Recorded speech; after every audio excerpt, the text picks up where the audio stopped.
ನಮಸ್ತೆ ಎಸ್ಆರ್ಕಾರ್ ನ್ಯೂಸ್ ವಾಹಿನಿಗೆ ಸ್ವಾಗತ. 2 ಕೋಟಿ ರೂಪಾಯಿ ವಿಮೆ ಹಣಕ್ಕಾಗಿ ಗಂಡನನ್ನೇ ಸಂಚು ರೂಪಿಸಿ ಕೊಲೆ ಮಾಡಿದ ಬೆಚ್ಚಿ ಬೀಳಿಸುವ ಪ್ರಕರಣವನ್ನು ಬೆಳಗಾವಿ ಪೊಲೀಸರು ಭೇದಿಸಿ ಹೆಂಡತಿ ಸೇರಿ 9 ಜನರನ್ನ ಬಂಧಿಸಲಾಗಿದೆ ಅಂತ ಜಿಲ್ಲಾ ಪೊಲೀಸ್ ವರಿಷ್ಠಾಧಿಕಾರಿ ಕೆ ರಾಮರಾಜನ್ ಹೇಳಿದ್ದಾರೆ. ಸೋಮವಾರ ಬೆಳಗಾವಿಯಲ್ಲಿ ಸುದ್ದಿಗೋಷ್ಠಿಯಲ್ಲಿ ಮಾತನಾಡಿದರು. ಮಾರ್ಚ್ 13ರಂದು ಯಮಕನಮರಡಿ ಪೊಲೀಸ್ ಠಾಣಾ ವ್ಯಾಪ್ತಿಯಲ್ಲಿ ಸಂದೀಪ್ ಮಂಜರಗಿ ಬೈಕ್ ಸ್ಕಿಡ್ ಆಗಿ ಬಿದ್ದಿದ್ದ.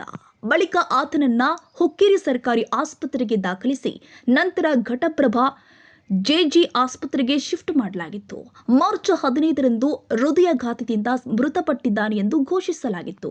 ಆದರೆ ಯಾವುದೇ ಗಂಭೀರ ಗಾಯಗಳಿಲ್ಲದ ವ್ಯಕ್ತಿ ಹಾರ್ಟ್ ಅಟ್ಯಾಕ್ನಿಂದ ಮೃತಪಟ್ಟಿದ್ದೇ ಅನುಮಾನಕ್ಕೆ ಕಾರಣವಾಗಿತ್ತು. ಮರಣೋತ್ತರ ಪರೀಕ್ಷೆಗಾಗಿ ಬಿಮ್ಸ್ ಆಸ್ಪತ್ರೆಗೆ ಕಳುಹಿಸಲಾಗಿದ್ದು, ಎಫ್ಎಸ್ಎಲ್ ವರದಿಯಲ್ಲೂ ಕೂಡ ವಿಷಪ್ರಯೋಗ ನಡೆದಿಲ್ಲ ಎಂದಿದ್ದಾರೆ. ಈ ನಡುವೆ ಮೃತನ ಪತ್ನಿ ಸುಮಾ ಪ್ರಿಯಕರ ಪುಂಡಲೀಕ ಡೊಂಬರ್ ಸಾಮಾಜಿಕ ಜಾಲತಾಣದಲ್ಲಿ ಹಾಕಿದ್ದ ಸ್ಟೇಟಸ್ ಪ್ರಕರಣಕ್ಕೆ ಹೊಸ ತಿರುವು ಕೊಟ್ಟಿದೆ. ಪೊಲೀಸರ ವಿಚಾರಣೆಯಲ್ಲಿ ಸಂಪೂರ್ಣ ಸಂಚು ಬಯಲಾಗಿತ್ತು.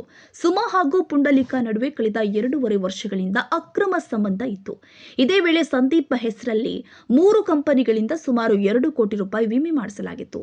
ವಿಮೆ ಹಣಕ್ಕಾಗಿ ಕೊಲೆ ಪ್ಲಾನ್ ರೂಪಿಸಲಾಗಿತ್ತು ಎಂದು ಎಸ್ಪಿ ತಿಳಿಸಿದ್ದಾರೆ.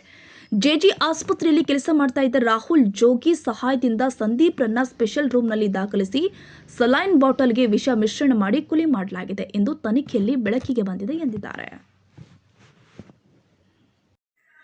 ಸೋಮಶೇಖರ್ ನಾಯಕ್, ಎಸ್ಆರ್ಕಾರ್ ನ್ಯೂಸ್.